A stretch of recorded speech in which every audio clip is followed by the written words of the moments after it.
I'm alive today because I was able to outsmart the Ugandan military, beat Museveni and his son at their own game, and I left Uganda intact. Otherwise, I would be dead, as you are aware that the military, police, and all security agencies were looking for me. They failed. I proved to them that their intelligence is not as intelligent, and I made it out. But leaving Uganda or running to save my life is not abandoning the struggle. Maybe those people have not read history, but all the great revolutionaries I know have always taken that, what we call a tactical withdrawal. Mandela lived in exile in Ethiopia, Nyerere lived in exile, Bote lived in exile, Ben Bella lived in exile, Oliver Tambo lived in exile, Museveni himself ran and lived in exile in Sweden, you know. So we are taught mainly by Milton Obote that sometimes it's good to die a little in order to live longer. You know, I run from danger. That's why I am able to fight from a different front until I go back. From a different front until I go back. Ebigambo ebyayogeddwa His Excellency Bobi Wine omukulembeze w'ekibiina ki the National Unity Platform, ekibiina ekisinga obunene ku ludda oluvuganya gavumenti. Bigambo byayogedde ng'ateeseteese bulungi, wabula bino nga yabadde abiweereza abantu bonna abavuddeyo entakera okugenda maaso n'okubeera nga bamugugumukira, okubeera nga bamubuuza nti lwaki yadduka mu ggwanga nnyaffe Uganda, bw'atyo n'ayolekera mu Amerika gy'amaze ebbanga erikulungulira ddala emyezi 4 n'okusoba, kagenze maaso n'okuba ng'abukala era n'atuulira ddala sayidi eyo ng'ate bandi kubo bamulinda wano ku butaka okwaboobwe. Bobi Wine yasose kunnyonnyola ebigambo bibadde mu lulimi Lunyanyimbe kati bingezaako okuba nga nkumenyamenyera ntuze mu lulimi Oluganda olwaffe olwa wano. Yagambye nti ye okusookera ddala mulamu kubanga yasobola okukozesa amagezi ag'ekika ekya waggulu n'asimatuka obusajja obwali bumutaayiza buli wamu. Ntegeeza abasajja abawanvu n'abampi ab'amagye wamu n'ebitongole ebirala ebigwa mu layini eyo. Mukaddeke ka Bobi Wine yagambye nti amazima ga Katonda mu ggulu okulayira nga n'obukuba butonyerera yandibadde nga musajja mufu singa teyasobola kukozesa magezi ga kika kya waggulu. He outsmarted them. Kyekigambo kyeyakozesezza mu lulimi Oluzungu. Era Bobi Wine agamba nti abasajja baalemererwa okubeera nga bamufuna. Kati wano yayogeredde ku kya struggle bangi gye babadde bamutunuuliza n'agamba nti yo okuva mu Uganda tekitegeeza nti struggle yagisuulawo. Bobi Wine yayogeredde ku basajja ab'amaanyi ennyo nnyini ddala, n'ayogera ku Nelson Mandela n'agamba nti ne Nelson Mandela yaddukako mu ggwanga lye n'ayolekera wali mu Ethiopia okusobola okubeera nga yeekwekamuko katono. N'ayogera ku Milton Obote owa Uganda, n'ayogera ku Nyerere gwe mumanyi obulungi mu byafaayo.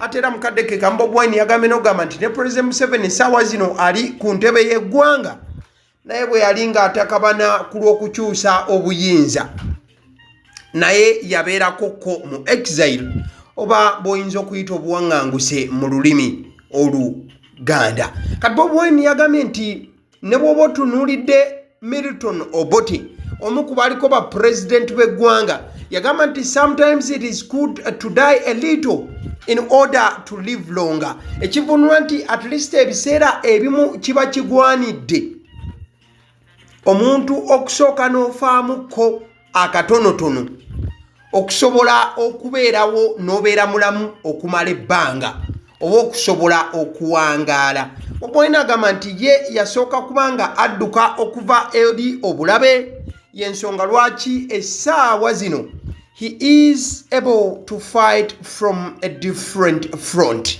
Y'ensonga lwaki essaawa zino w'omulabira asobola okubeera nga alwana wabula nga alwanira ku side oba oludda olw'enjawulomuko kwolwo bangi lwe baali bamusuubiramu okubanga alwanirako obuufu obumu oba obulala. Kati nno nga tukyali ku mukulu mwami Robert Kyagulanyi Ssentamu Bobi Wine oluvannyuma lw'okuwulira amawulire g'okufa kwa General Moses Ali, Bobi Wine yakutte bayiro wamu n'olupapula n'agenda maaso n'okuba nga akuutiza obubaka obugenda maaso n'okukubagiza bannayuganda ate era wamu n'okukungubaga ku lw'okufa kwa Generali omu ku bannamagye ababadde abagundiivu mu bukulembeze bw'amagye g'eggwanga nyaffe Uganda. Bobi Wine agamba nti sending my condolences to the family, friends and constituents of General Moses Ali upon his death.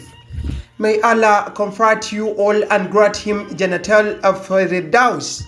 Inna lillahi wa inna ilayhi raji'un. Bobi Wine ng'agamba nti aweereza okungubaga kwe eri family, ab'emikwano, ab'eŋŋanda ate era wamu n'abantu General Moses Ali babadde akulembera okuva mu kitundu kye.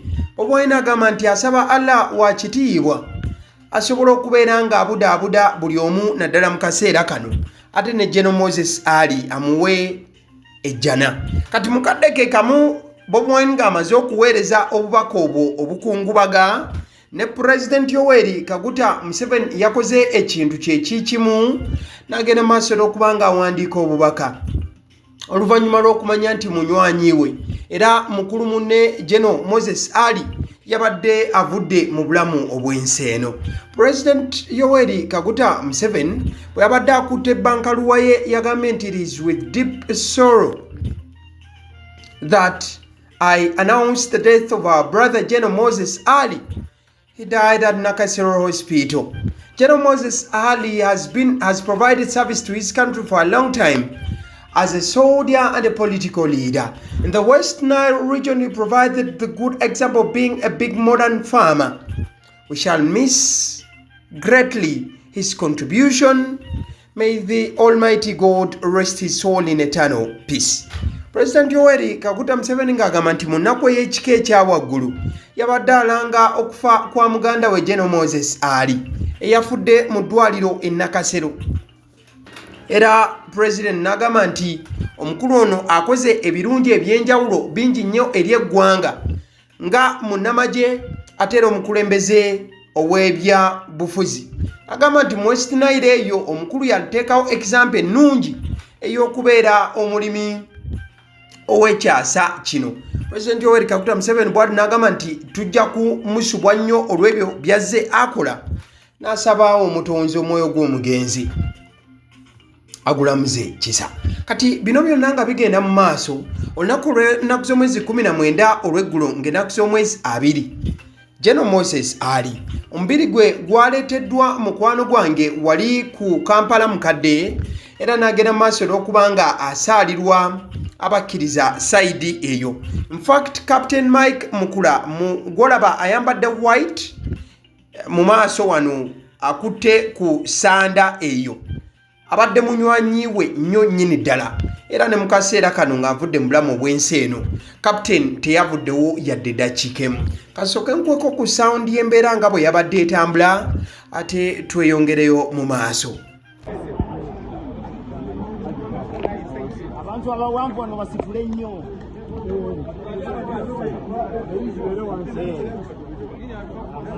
Yajja musale. Pole. Slow.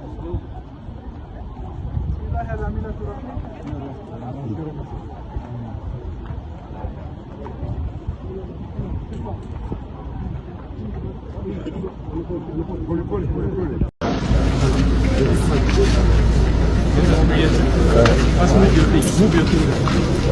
Before.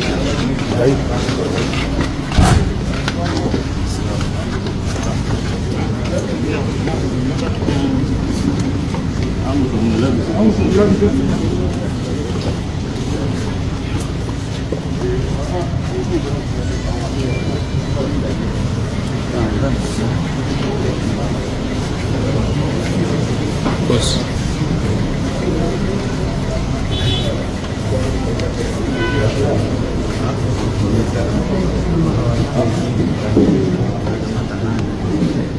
General Moses Ali. Kati mukadde ke kamu mukwano gwange gwe eyanditaaze okumanya enteekateeka nga bwegenda okutambula era n'ebyokuziika nga we biyimiridde as of today 20th July 2026 3 p.m. okusinziira olunaku lw'eggulo babadde balina okuba nga basabira Alhaj General Moses Ali wali ku Old Kampala ate oluvannyuma ate ne ku muzikiti gwa Kibuli okusabirwa mukadde ke kamu ne ku muzikiti gwe wabadde ng'agenda maaso n'okuba nga asaalira ennaggulu awo eno oluvannyuma omubiri gwadde gulina okutwalibwa mu maka ge ennaggulu kati olunaku olwaleero ng'ennaku z'omwezi 2 Julayi 2026 omubiri gwa General Moses Ali gubadde gusuubirwa okuleetebwa mu Parliament ku makya wabula njagala okutegeeza nti enteekateeka eyo esaziddwamu General Moses Ali omubiri gwe teguleeteddwa olunaku olwaleero wabula program bagyongeddeyo paka olunaku olw'enkya ku lwokubiri era omubiri gwe gujja kuba nga guleetebwa mu Parliament. In fact okusinziira ku mawulire gempuliddeko ag'enjawulo ge g'okubeera nti ne President Yoweri Kaguta Museveni waakubeerawo mu Parliament. Kati omukulu gw'olaba awo yali awanise omukono. General Moses Ali newankubadde nti abadde musajja wa NRM lukulwe naye kyawukanyeko ko omulundi guno nti ne banna opposition bye bamwogerako byanjawulo era birungi ddala naddala abo abamusembereddeko. Case in point, Uganda Law Society ekulemberwa omukulu Isaac Ssemakadde yawandiise ebbaluwa ng'eva ku mutima. Ebbaluwa ewandikiddwa Isaac Ssemakadde yabadde agiweereza abafamire wamu ne bannayuganda okumanya nti Uganda Law Society eyimiridde wamu ne General Moses Ali. Isaac Ssemakadde agamba nti General Moses Ali ono gwe mulaba newankubadde nti yali musajja munnamagye bwe yatuuka okusoma amateeka mu mwaka gwa 2008 jjukira General Moses Ali abadde looya omutendeke era eyakakasibwa ddala.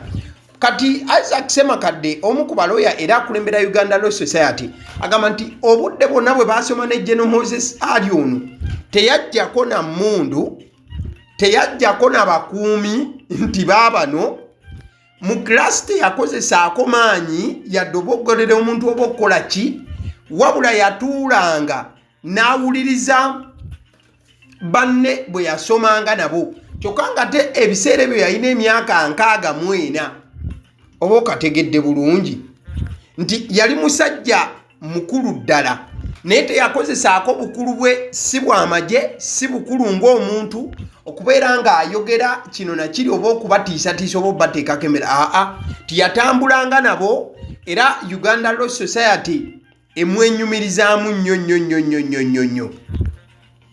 General Moses Ali bulamu bw'ensi eno Dunda yamukoowodde era naddayo eyo gy'ava.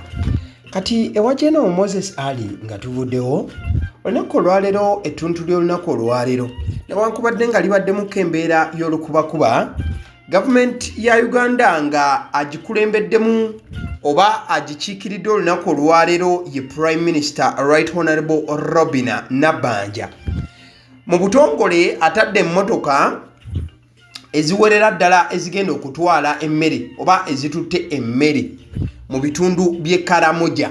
Emmotoka zino zitutte emmere eri abantu abo abakoseddwa enjala ani amuwadde akatebe era emmere etwaliddwa esuubirwa ziri kilos emitwalo 2 ez'obuwunga the net kilo emitwalo 10 ez'ebijanjaalo bibimu ku bintu ebitwaliddwa era Prime Minister Robina Nabbanja yatadde emmotoka zino oba kyoyinza okuyita flagging them off to Karamoja sub-region so that this can help out the affected people in that very region.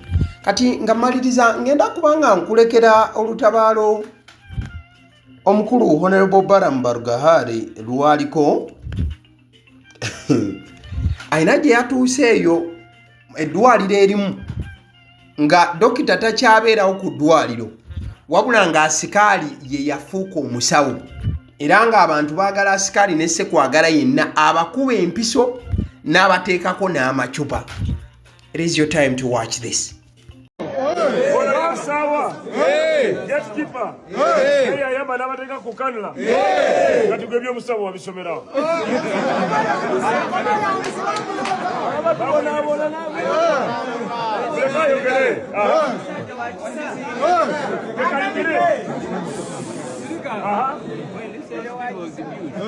I was a chairman LC1. So they brought the medicine here and they handed it to me. After handing it to me, this hospital has we have got 17 charges.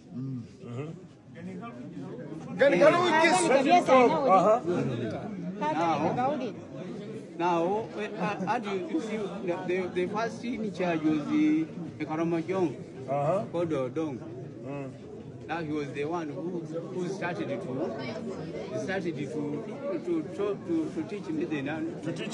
teach me the medicine. Then after that one, when that one goes, then the other one come. He also taught me. So now you have learned in medicine. Everything. So now you're a doctor who has never gone to school, but a doctor. She's a doctor. Get up for the doctor.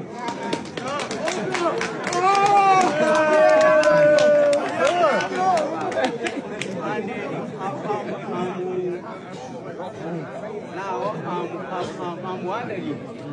How many ghost doctors or ghost nurses do you have here? Here, every nurse who is here is not a ghost. Not a ghost. I can even... Okay.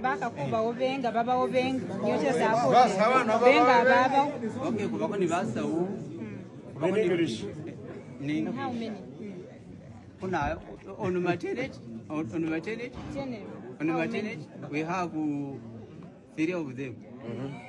And on the OPD, on OPD, there are 5. There are 6. There are 3 also. So those are 6. 6. Then how many doctor? Doctor, we have only one. Who is that? Is a Kenneth. Does he come here? He comes. Does the doctor come? Kenneth, Dr. Kenneth. No. Because when they brought him, so those are 70 people. When they brought... Ale, nzikiriza nkutegeze ku bannaffe aba Honeybites bagamba nti bo omulimu gwe bakola gwa kukolera byakulya eby'abaana abadda ku masomero. Bwe tugamba abaana abadda ku masomero saabo bokka abadda ku masomero wabula n'ababeera ewaka balina package ey'ebyokulya eby'abaana mu line efaananako bwetyo. Gwe bakubire bukubizo bagambe njagala package y'ebyokulya by'abaana abali ku masomero oba abaana abalya ebyokulya.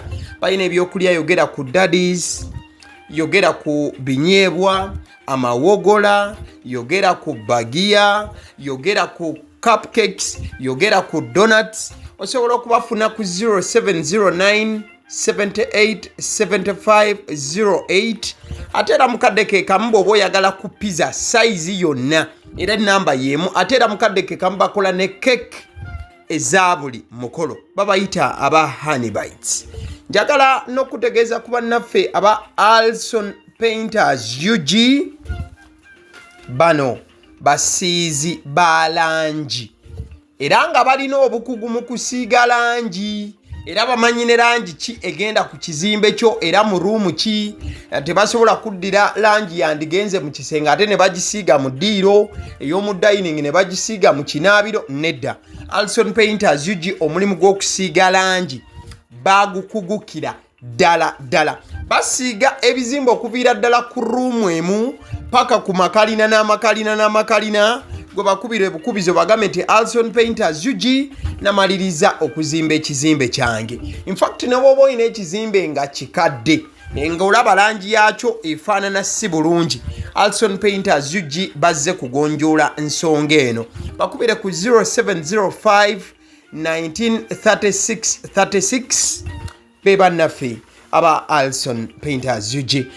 Aba Sedi Omusunsuzi lyerinnya eryange yenze abasiddi omusunsuzi yenze atuula emabega w'omuzindaalo buli lunaku era ly'eddoboozi ly'owuliriza ku mukutu guno abasiddi omusunsuzi ly'eddoboozi eryo era ng'omukutu kwoli gwe guno ogwagaliwo nagamba nti information yonna gy'olaba ku channel eno tetugattamu kintu kyonna ate tewali kye tutoolamu information nga bw'eba eyingiddewo ffe bwe tugikwata ne tugikuwa kati gwe omulabi n'osalawo ki eky'okukozesa information eyo kati kyogenda okukola mukwano gwange bw'oba omaliriza okulaba vidiyo eno likinga commentinga ki ky'olowooza mukadde ke kamu subscribinga bw'oba nga omukutu guno oli mupya ate era mukadde ke kamu sharingira mikwano gyo girabe vidiyo eno ate ne videos endala ku mukutu guno agaliwo YouTube channel mwebale kutulaba.